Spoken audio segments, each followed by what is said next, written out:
The question for today is, how is Tesla building a new factory with no money?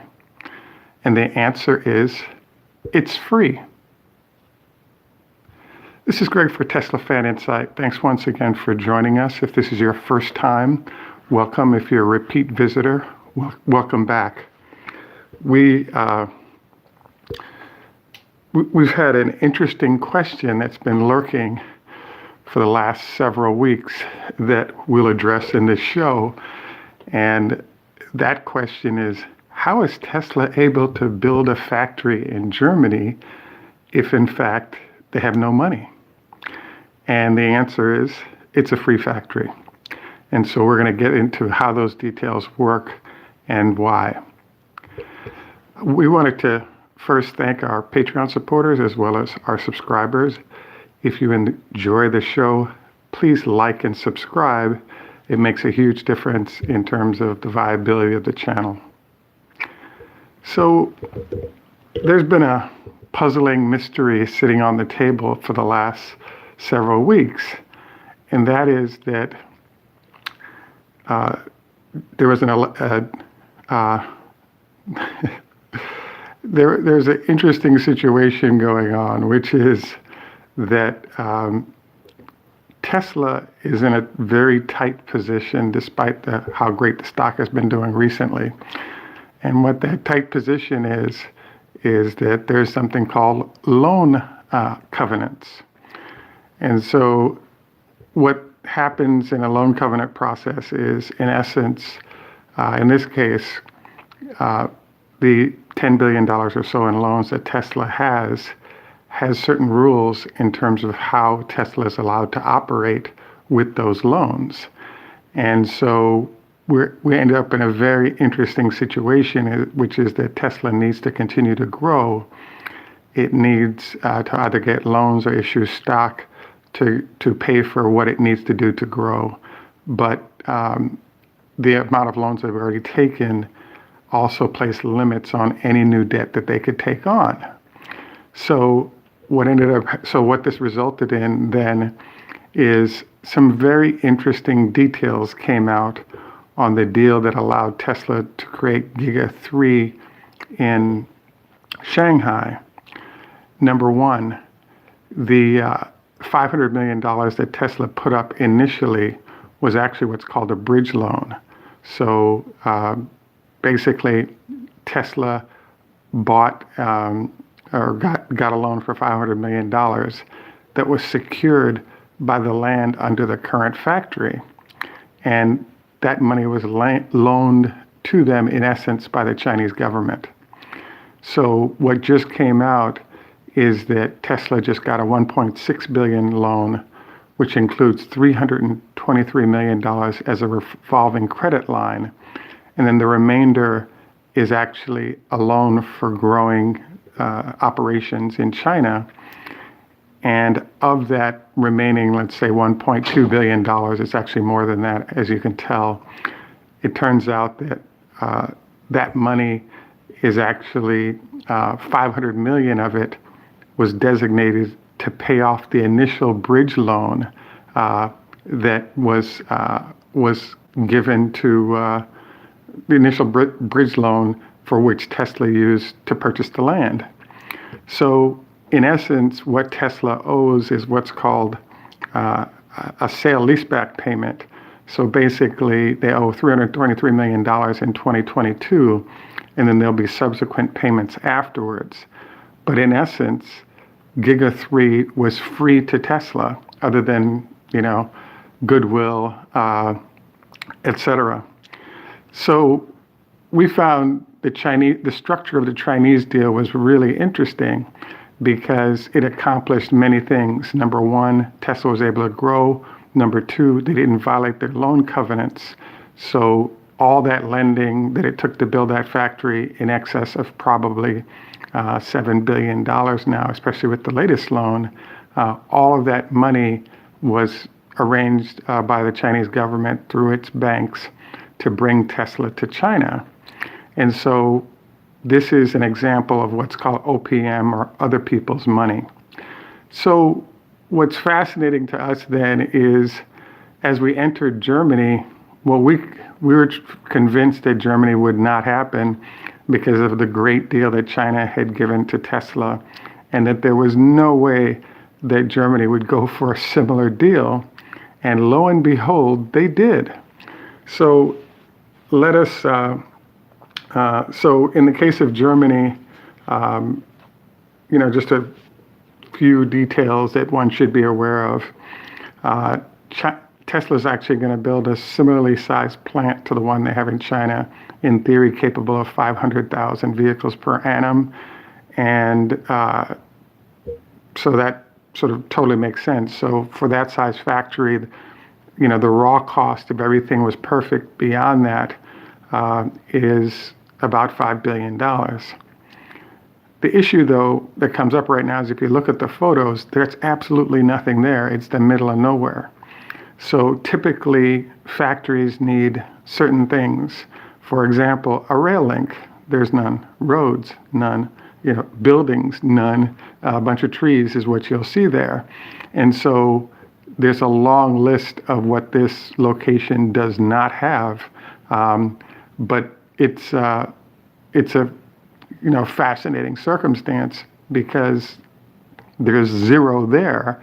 And how do you even go there is what I'm thinking, because we anticipated if Tesla went to Germany, they were going to locate this factory right next to Grohmann Engineering. That way they could have their own engineering talent, walk next door, build a factory, and everything's fine. Did not happen. So what basically is going on here is that instead of having the ruse of Tesla doing the $500 million supposedly that they put down, there was no ruse. The factory is initiating, design and build. And as you'll notice, there's been no money announced that's been put down by Tesla. This entire loan is secured by the factory that's being built. So we're like, wow, that's amazing. I mean, it's impressive, to basically get a house that somebody else built and paid for, and then you make occasional payments in the process. So I have to say that we're kind of impressed by Germany here because, number one, there hasn't been an auto plant built in Germany in probably 30 years, mainly because there are a bunch of them that are closing down or lightly used. Number two, there's actually a Chemours-based plant that's being built for batteries, and I believe there are one or two other LG locations that will service the domestic manufacturers for electric batteries that are out there. But in essence, this is the first auto plant that's being built in Germany in a very long time. And somewhat, to their credit, Germany is choosing to buy the jobs associated with this. So I guess I want to say I have an opinion, good or bad. The opinion I have is perhaps on the bad side because one of the numbers that we deduced is, did it make more sense for Tesla to build in China and ship to Germany or build a plant in Germany? And when you pencil the numbers out, the labor costs being 10 times as much in Germany versus China meant that per car, the cost was about $2,500 greater in Germany, at least, if we just focus on the labor component of car build costs. So as a result, it made no sense for Tesla to build this plant because of how the costs work out. However, if in fact there's a process where Germany is now meeting, that gap cost with subsidies or other activities, now we're talking about something. So in essence, Tesla has no penalties for building and executing this factory because there's no economic risk in terms of they can build it, and if no cars were sold, they could walk away. And yeah, it would take some management time to help facilitate the execution of this, but their out-of-pocket is low. I was actually somewhat of a German history student in college and really dove heavily into sort of how Germany works and why. And the one thing about this plant that I was really focused on is if you look at the plant from the air, there's actually no rail links to this place. And one of the things we've reviewed is the cheapest way to move goods is by water. So you'll notice that Tesla's assembly plant that's in its Dutch assembly plant is actually right by the water, and that facilitates both cars, in terms of materials coming from America and then building those cars. It's a perfect location for them to have built their factory, but they in fact chose Germany. So what's interesting here is, and I wanted to note, is if you live in Germany or have ever been to Germany, you'll notice that the trains are always on time. The reason for that is that a place called Prussia, which Germany is or Berlin is the center of, we're in the United States, so we actually have a place in Pennsylvania called King of Prussia. And I always found this place kind of interesting because it's a city in the United States. It was actually named after an inn that predated the American Revolutionary War. For many years, because of a certain king, Henry III, it turns out that a lot of this king sort of developed a mercenary business. So it was actually Germans or the Hessians that came to the United States and fought on the side of the British as mercenaries against the United States. So kind of a history footnote, and I was fascinated to have the mercenaries who were against the United States end up with a city in the United States named after Prussia. Very weird, i.e. the King of Prussia. So what was fascinating to us here and why this is appropriate is that this military industrial group is basically what convinced people to actually convince many rural or farming communities to actually join Germany. Germany didn't become a country until about 1873 under Bismarck. And what convinced the non-Prussian portions of Germany to join in is that there's this huge rail network that was built by the military that stretched throughout Germany. And one of the ways the farming communities could get their goods to high-density cities like Berlin was over this rail network.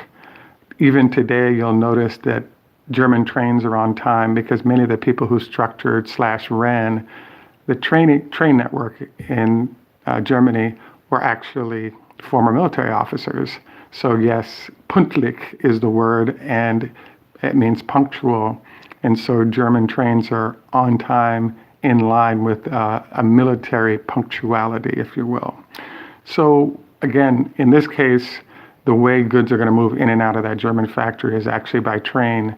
And it's our belief that the factory is about a $5 billion plant, maybe it's $6 billion, but there's an infrastructure that's not there that has to be built out as well that will support the factory. In particular, the way they'll move goods is primarily by rail, but possibly by water to a small extent because there is a navigable river there. So we kind of wanted to bring this up because it turns out that sort of there's a military core to Germany that resulted in World War I and II, but also some excellent fighters. And that military corps built the train network, and all of the engineering and technology that went into sort of the military industrial complex is one of the reasons why things like the emergence in cars and chemicals and everything it took to build that military industrial complex. So it's a long-winded statement to say that Germany's got excellent capabilities from an engineering standpoint, et cetera. The core is sort of a history of the military to the country, and it hasn't had a huge amount of success developing and growing new industries, but any industry it's tended to execute extremely well. So in the case of this show, we were really fascinated because we understood the fact that in China, the Chinese government can make things happen, but in the case of the plant that's being built in Germany, they definitely took a look at the China blueprint and determined that they wanted the jobs associated with this factory as well as the vehicles being sold in country also being built, by in-country folks. And so therefore, you had a number of forces come together to help facilitate, this plant being built. So hats off to Elon, hats off to Germany for helping to get this done. I'm, in business, there's a concept called time value of money. And what that focuses on is just the fact that, time is money, basically.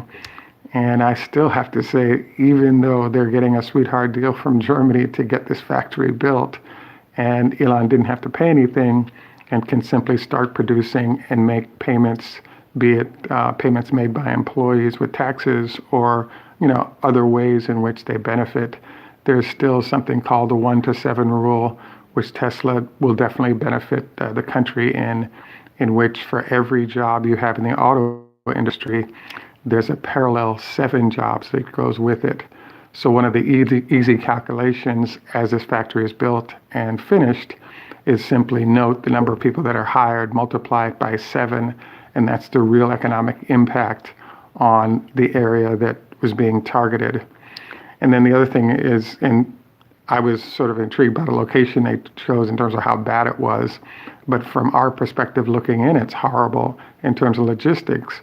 But in terms of Germany, where it wants to grow jobs and activity, it's a winner. And so there's a new airport that evidently hasn't worked out very well nearby. So that'll give Elon a place to land his jet, as well as give in and out capabilities that he may not have elsewhere. So it really, I think, maybe saves that airport by it being built, and then other companies locating near it creates a nice infrastructure. There are a number of German suppliers that Tesla uses already that already have operations all over the country. So there's no doubt that there'll be at least 20 or 30 companies that elect to locate near that factory in order to service the needs of that plant. So my initial response was, Elon is nuts for building this factory. But when somebody offers you what's called a non-recourse loan, meaning that you don't have to put any money down, and if the thing blows up or something crazy happens, you can walk away and just dust off your shoes, and you've spent no money, that's pretty awesome. I think that you still have costs associated with it. For example, the Chinese would have had this new plant built by May or June and running, but they're discussing starting construction in spring. So I expect this thing to be finished sometime in 2021, possibly early 2022, because the government in Germany isn't going to allow the kind of don't bother with permits rules that Chinese will allow as they're trying to get things done quickly.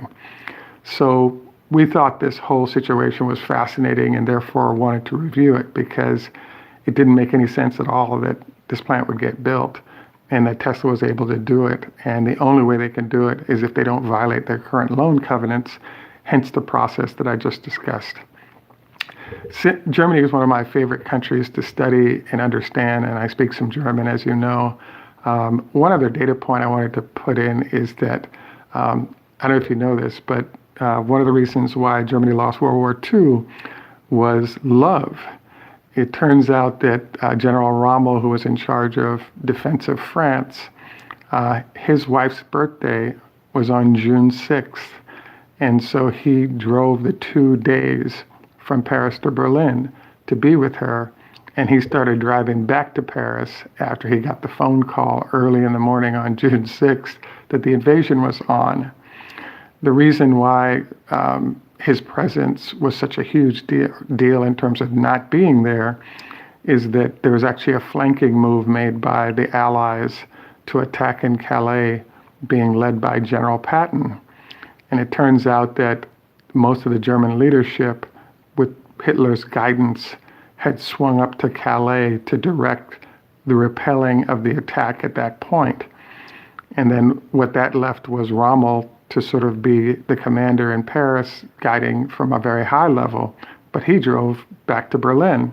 So now you had a situation where the defense of France process was to have several Panzer or tank divisions that were being held in arrear. And once it was determined the exact point of the attack by the Allies, the initial munitions on the beaches would last long enough to allow these large divisions of tanks, etc., to roll up in support of what had been done on the beaches. So without Rommel in the location, and he's chilling with his wife, you now had this interesting circumstance where the attack occurred. The officers in charge of those tank divisions never moved in position to support the point of the attack, and therefore, the invasion was successful. It was known to Rommel / the leadership of the army that if the invasion wasn't repelled within 24 hours, the party was over. And so General Rommel actually, was given the choice by Hitler of, if you want your family to live, you got to commit suicide. So upon his return, they knew they were done. They asked if they could surrender. Hitler said no, and he had to commit suicide in order to preserve the lives of his family members, unfortunately. So a bit of German history, a bit of military history there for those of you that are interested. So what does all this mean in terms of the German factory, as we go forward? One, I think it's going to take a while to build, longer than it did in China. Two, I think it'll be well done because, there's a whole bunch of reasons. Clearly, excellent engineering in Germany and in every aspect. So I think the plant is going to be stellar. The one question mark that I'm wondering, though, is just, wow, very high cost operations. It's more expensive employee-wise, but you can kind of have a little bit of an offset by the fact that you don't have to ship cars all the way from China or even the United States.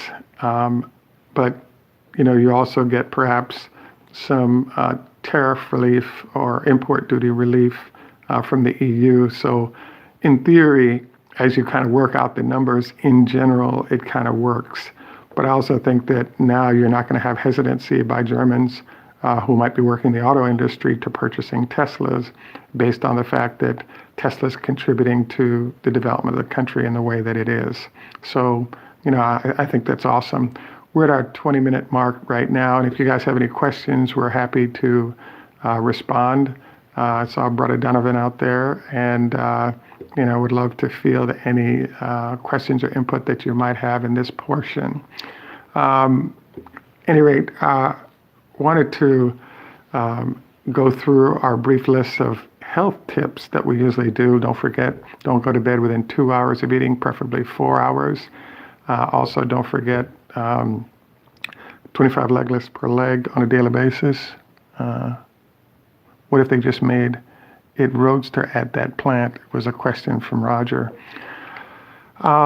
Excellent question. I feel, based on how things are working for Tesla right now, the process Tesla is doing when you look at how they're building the Model Y and the 3, if they've developed new technology that they think is going to be game-changing, they're tending to want to keep the process of executing that at home. So that's be the semi, as well as the Roadster. The plan of build is actually close to home. And when it comes to stuff that everybody knows about, it's kind of ubiquitous. It doesn't seem like they have any issue building that elsewhere. So the discussion right now is for it to be Model 3. It says Powerwall 3. Any guesses? The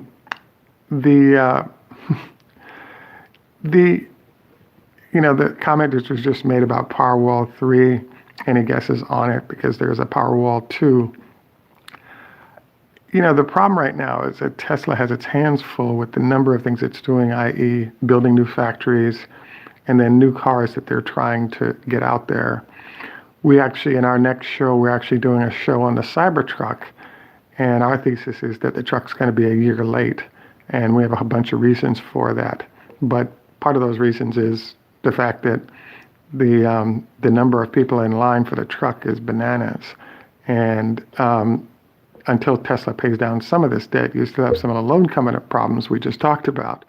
So, there'll be a Powerwall 3, but the real priority right now is that long list of vehicles that Tesla has reservations on, especially the Semi, because it's going now a year beyond what the agreed upon delivery dates were for that vehicle.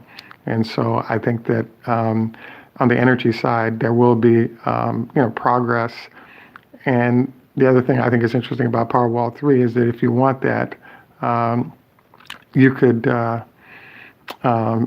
sort of take two Powerwalls and put it together, or there's a lot of custom solutions, particularly for small and medium-sized businesses that Tesla's creating. So it's possible to have your Powerwall 3 right now if you want and be fine. So two other additions to our health tips were, don't forget, to consider or try out the 5-2 diet or anything that's in the fasting zone. It definitely makes a health difference, especially as you age. And then also, we wanted to, there was an introduction of impact of exercise as something to consider as well. So, there are a bunch of, ideas to think about there. We actually have a list of 10. I think we'll post them, or we've been sort of systematically going through so we can make sure everyone hears what we had to say based on the research we did with a number of doctors regarding this issue. At any rate, I wanted to thank all of you for sharing time with us. If we miss you prior, Happy New Year, and I hope you enjoy a safe holiday. It says German catfish is obvious. So one of the things that had been mentioned was in a previous show, we did a show on a concept called catfishing. And as we discussed previously, there's a Norwegian ship captain who came up with a technique where, I believe it was sardines, but it may be mackerel. He had tanks of these fish that they would be bringing back, and the value of those fish was 3 times if the fish were alive. What he found was if he put a catfish in with those fish, the catfish might eat some of it. It is sardines. So if you put a catfish in with them, those sardines are activated to try to get away from the predator and don't become lethargic and end up dying. So Per actually brought up the comment regarding the Germany build of the factory seems to be a catfish situation because the big 3 automakers have been slow to deliver vehicles that will meet the EV requirements that the EU has without generating huge fines. So Per was suggesting that, it's possible that the government of Germany is using Tesla as the catfish to sort of bring it into Germany. Yeah, I'd say that kind of makes sense, but I kind of disagree only because when you look at what VW has been doing, Daimler has been working on electric stuff because they were working with Tesla and electric back in 2010. And so it's not like they haven't been making an effort, and they do have vehicles that are on the ground now. It's just that according to Angela Merkel, the prime minister, they just haven't put in the R&D effort to close Tesla out. And, I suppose with this factory coming, they'll make it happen. It's funny, there's a comment Mark just made about the fact that the Germans will derail, as in there's actually no rail there yet. So it's hard to derail something when there's no road or rail. So you could say deroad Giga 4 efforts. This is one of the interesting elements that we've talked about, is that there's a tug of war in Germany between the industrialists / the big auto companies that provide 25% of the economic activity of the country, and the environmental side of the country that's driven by the government that wants to see progress when it comes to EV and emission reductions, and that's part of the roll-up into what the EU wants to see as well. So the tug of war between them, I think, means that there's no doubt this factory is going to get built, and and it'll validate more Germans moving to EVs, even if they can't be purchased from the big 3 that are domestic producers, given that German jobs will be on the line within that factory as people buy that car. So yeah, it could get derailed, but I think that the bridge has been crossed, the money is being spent, and they want the economic development in the area that they're putting this factory proximate to the new airport. So I think it will happen. Do I think, the question that was just posed is German government is corrupt, and that, and then that they'll be paid off to slow down the factory.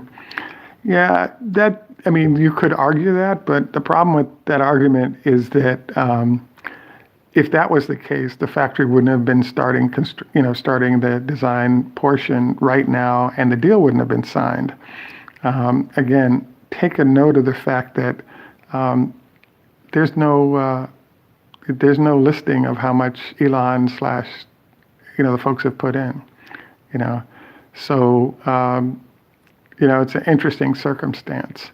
I think the no-brainer part is that it gets built.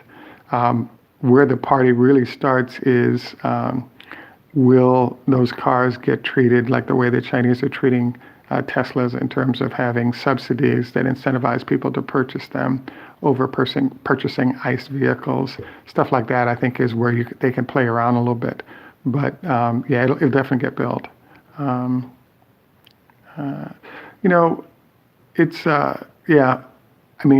There was a mention here that Tesla could have gotten the same deal from France, but they chose to head to Germany. And will the Germans outdo the Chinese? A great question. I think that, how do you say outdo the Chinese? Because China has 1.2 billion people. It has 350 million people in its middle class. So the Chinese middle class is the same size as the entire European Union's middle class. So with 3 or 4 gigafactories up in China and running over the next, let's say, 3 years, I don't think anybody, including the United States, can outdo China. Those guys are focused. They have a lot of money to work with. They move very quickly to achieve, initiatives that they're trying to do. So I would say on a global basis, nobody outdoes China, because I'm not going to say they're nuts. I'm going to say that,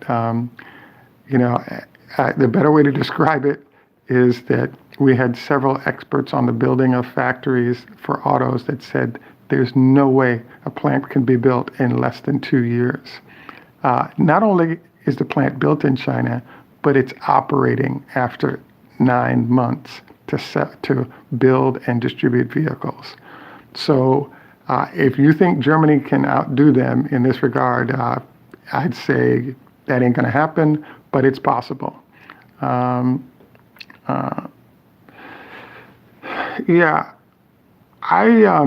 Pierre was saying that he thinks that Elon's leadership style will be a revolution to German car factories. The thing about it is that there's a concept in Silicon Valley called fail fast. And what that's about is that, so there's the East Coast of the United States, there's the West Coast of the United States. So we'll call the East Coast of the United States very similar to how Germany operates. So the difference is that on the West Coast of the United States, people come up with ideas, try the idea. If it works, the core logic has to be sound, but the idea will be tried. If it works, great, you do it. If it doesn't work, you blow it up and move on to the next deal. So all the executives involved in that decision-making and process don't get fired.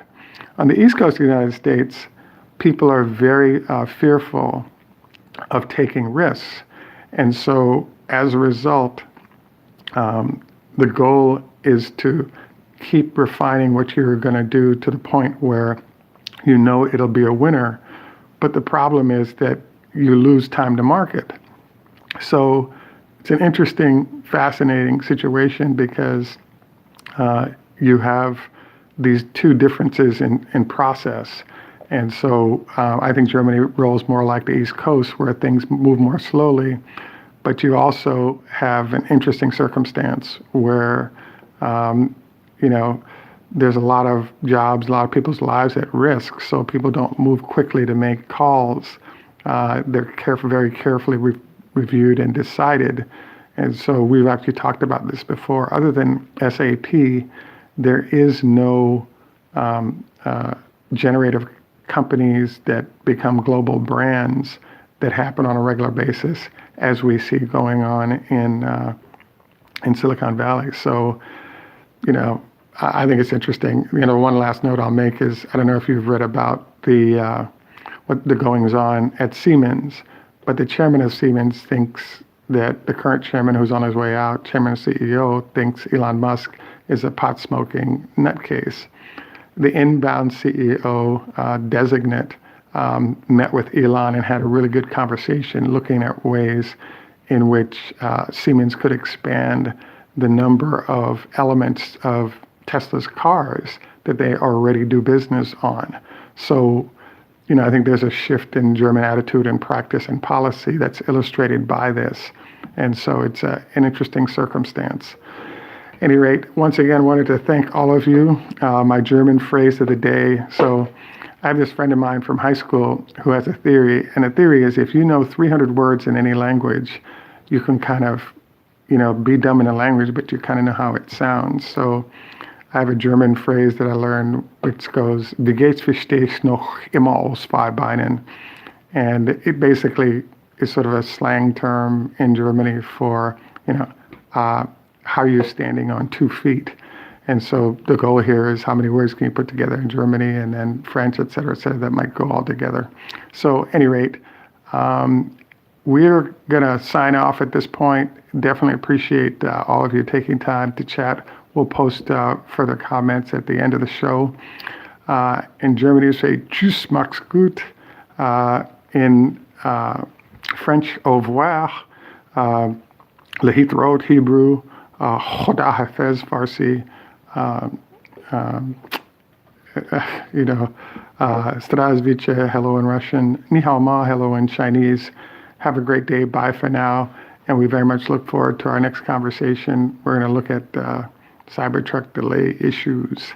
Thanks once again. And in Jamaica, we say enough respect to our friend Brother Donovan.